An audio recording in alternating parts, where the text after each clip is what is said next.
अगर उपचार की बात करूं तो क्या ये ट्रीटमेंट से सही हो सकती है?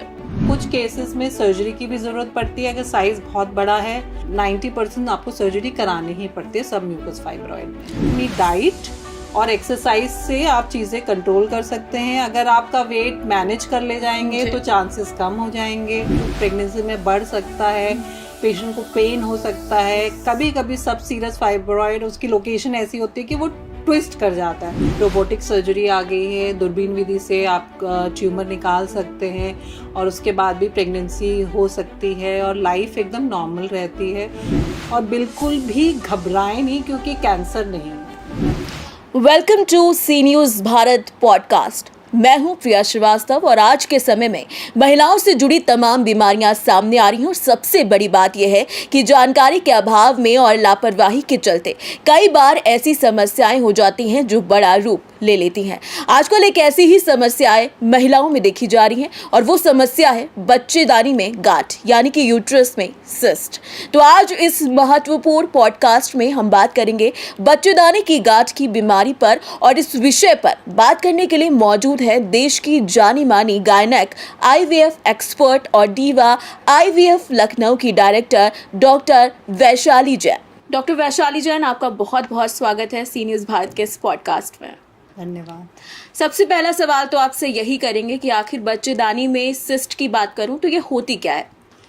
देखिए, बच्चेदानी में जो गांठ होती है उसको आम भाषा में फाइब्रॉइड, ट्यूमर या मायोमा कहा जाता है जी।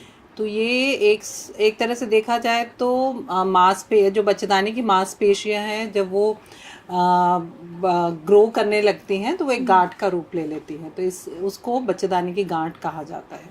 लक्षण क्या होते हैं इसके? लक्षण जो है कुछ केसेस में तो एसिम्प्टोमेटिक होता है, कोई सिम्टम्स नहीं होते हैं, इनसे कोई इंसिडेंटल फाइंडिंग होती है, किसी ने अल्ट्रासाउंड कराया या डॉक्टर के पास एग्जामिनेशन के किसी और कारण से गए तब ये पता चलती है। 50% में एबनॉर्मल यूट्राइन ब्लीडिंग होती है, मतलब माहवारी की दिक्कत होती है जिसमें अधिक रक्तस्राव होना या जल्दी ब्लीडिंग होना, ये एक मेन कारण होता है। अगर गांठ बहुत बड़ी होती है तो प्रेशर सिम्टम्स हो सकते हैं। प्रेशर सिम्टम्स में जैसे उसको पेशाब जल्दी होगा, कॉन्स्टिपेशन रहेगा और मरीज़ को कभी कभी अपने पेट में गांठ भी फील होगी। और कुछ % केसेस में ये बांझपन भी कर देता है और रिकरेंट प्रेगनेंसी लॉस भी इस गांठ की वजह से हो सकता है। अगर उपचार की बात करूं तो क्या ये ट्रीटमेंट से सही हो सकती है?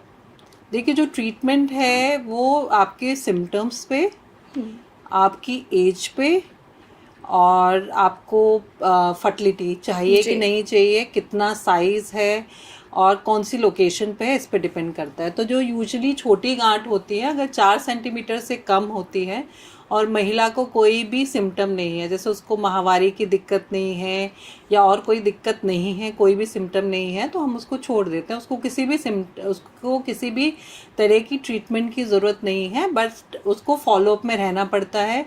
हर 6 महीने पे या साल भर पे उसको अल्ट्रासाउंड कराना पड़ता है। अगर गांठ 4 सेंटीमीटर से बड़ी है या फिर उसको सिम्टम्स हैं, पेन है, ब्लीडिंग है, तो हमें दवा का भी एक ऑप्शन रहता है। दवा से गांठ साइज़ में तो कम नहीं होती है या डिसअपियर तो नहीं होती है, लेकिन हाँ, आपके जो सिम्टम्स होते हैं जैसे पेन है, ब्लीडिंग है, वो डेफिनेटली सबसाइड हो जाती है। और लेकिन दवा भी बहुत समय तक नहीं ले सकते हैं, मतलब 1 साल या 1.5 साल तक लेनी होती है, अंडर सुपरविजन लेनी होती है और कुछ ना कुछ ब्लड टेस्ट या कुछ चीज़ें कराते रहना पड़ता है। थर्ड ऑप्शन जो है सर्जरी का है। कुछ केसेस में सर्जरी की भी ज़रूरत पड़ती है अगर साइज़ बहुत बड़ा है, पेशेंट को गोली से फ़ायदा नहीं हो रहा है या उसके बार बार रिपीटेड एबॉर्शंस हो रहे हैं या उसको इनफर्टिलिटी की दिक्कत है, तब सर्जरी की ज़रूरत पड़ती है। और स्पेशल लोकेशन अगर होता है, जो फाइब्रॉइड होता है ये तीन लोकेशन में हम डिवाइड करते हैं। जो लाइनिंग के अंदर होता है उसको हम सब म्यूकस फाइब्रॉइड बोलते हैं। एक मांसपेशी के ही अंदर लोकेटेड होता है और ये बच्चेदानी से एक थोड़ा बाहर निकलता है।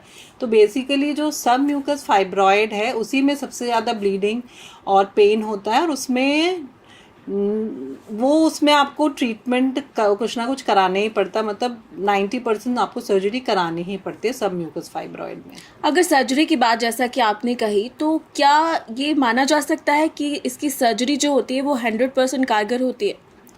सर्जरी तो 100% कारगर होती है, और आजकल तो सर्जरी के बहुत सारे ऑप्शंस हैं। मिनिमल इन्वेजिव टेक्निक आ गई है, रोबोटिक सर्जरी आ गई है, दूरबीन विधि से आप ट्यूमर निकाल सकते हैं और उसके बाद भी प्रेगनेंसी हो सकती है और लाइफ एकदम नॉर्मल रहती है, आपके सिम्टम्स भी सबसाइड हो जाते हैं।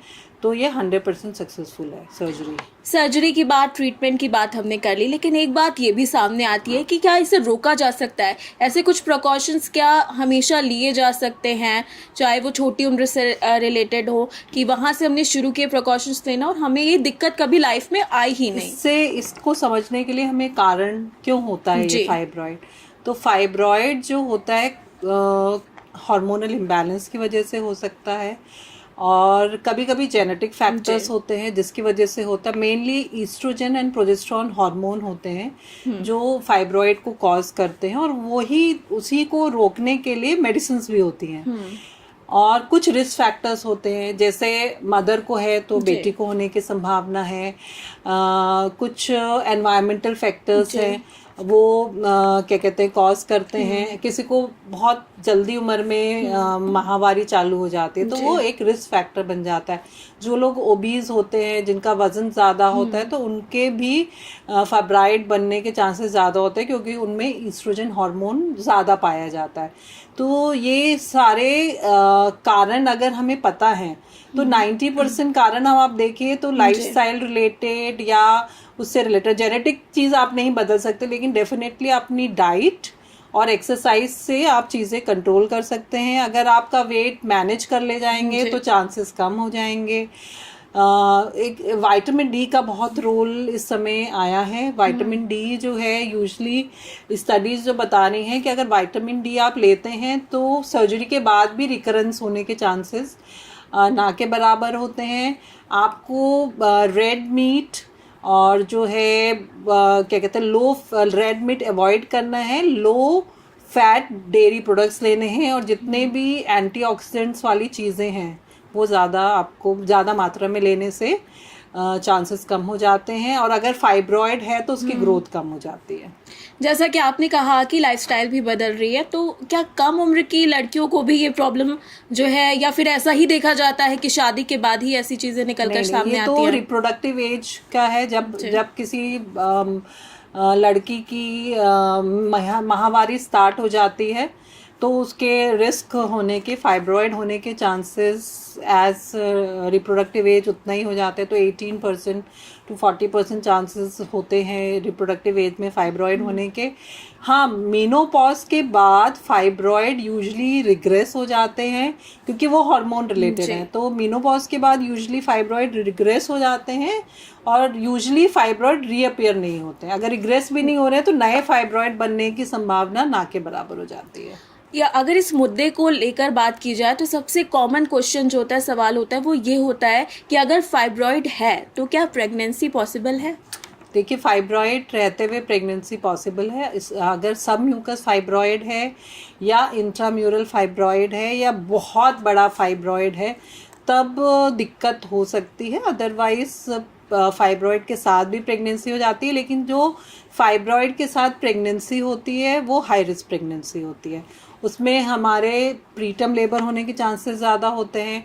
फाइब्रॉइड के साथ जो है कभी कभी रेड डिजेनरेशन हो जाता है। फाइब्रॉइड का साइज प्रेगनेंसी में बढ़ सकता है, पेशेंट को पेन हो सकता है। कभी कभी सब सीरियस फाइब्रॉइड, उसकी लोकेशन ऐसी होती है कि वो ट्विस्ट कर जाता है। तो ये सारे कॉम्प्लिकेशंस फाइब्रॉइड के साथ हो सकते हैं। फाइब्रॉइड की लोकेशन अगर एकदम बच्चेदानी में नीचे की तरफ है तो नॉर्मल डिलीवरी के भी चांसेस कम हो जाते हैं, और अगर डिलीवरी हो रही है तो उस समय ब्लीडिंग के भी चांसेस ज़्यादा होते हैं।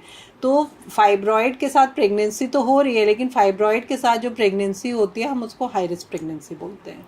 तो अगर कोई वुमन जो है वो प्रेग्नेंट है और फाइब्रॉइड है उससे, तो क्या कुछ खाने पीने की चीज़ें होती हैं जो उसको अवॉइड करनी चाहिए, या किसी को भी अगर फाइब्रॉइड है तो क्या चीज़ें हैं जो अवॉइड करनी चाहिए? देखिए, रेड मीट मैंने बताया, और जो डेयरी प्रोडक्ट्स है उसमें बहुत फैट वाले डेयरी प्रोडक्ट्स नहीं लेना, मतलब मलाई, और वो मलाई निकाल के दूध लीजिए, इस तरह से आप वो करिए। तो बेसिकली जिसमें भी फैट कंटेंट ज़्यादा है वो कहीं ना कहीं आपके हार्मोन्स को इंक्रीज़ करता है और दिक्कत दे सकता है। ये जो फाइब्रॉइड्स होते हैं, क्या ये मैरिज के बाद इंटीमेसी पे भी कोई फ़र्क डालते हैं?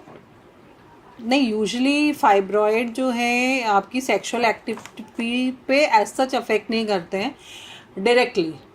इनडायरेक्टली आप माने तो जो है पेन हो रहा है पेशेंट को, उसको ब्लीडिंग हो रही है, उसका हीमोग्लोबिन कम हो गया, उसको वीकनेस हो रही है, तो ये सारे फैक्टर्स उसको एक उसकी सेक्सुअल एक्टिविटी को कम कर देते हैं। तो डायरेक्टली इफेक्ट कम होता है और इनडायरेक्टली बहुत अफेक्ट कर सकता है आपकी सेक्सुअल लाइफ को।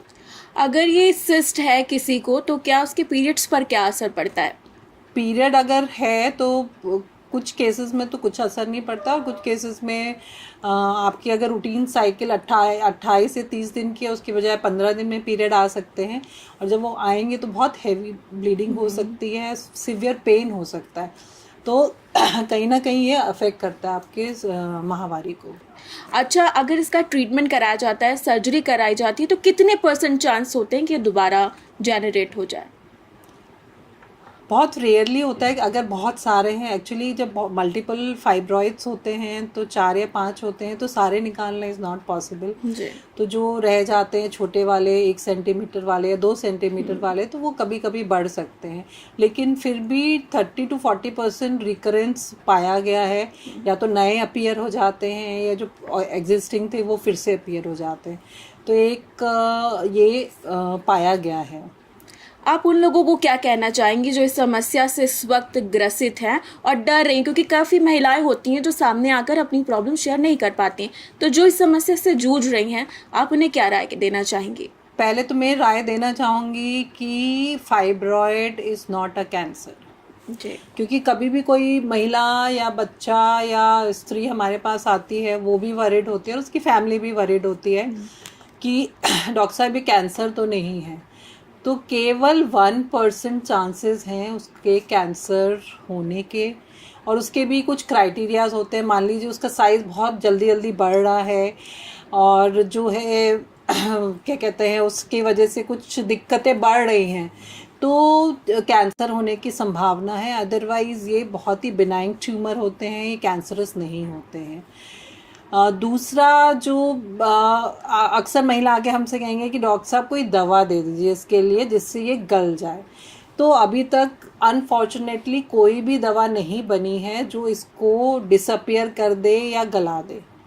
आप जो भी दवाइयाँ हमारे पास अवेलेबल हैं वो इसका साइज़ थोड़ा छोटा कर सकती हैं। मतलब जैसे अगर 5 सेंटीमीटर की है तो 50-60% साइज कम हो जाएगा, लेकिन डिसअपियर करने की कोई मेडिसिन आज तक अनफॉर्चुनेटली डेवलप नहीं हुई है। और लेकिन हाँ, आपके सिम्टम्स जो हैं, जो फाइब्रॉइड की वजह से पेन और ब्लीडिंग वाले सिम्टम्स हैं, उनमें इन दवाइयों से काफ़ी हद तक आराम मिल जाता है।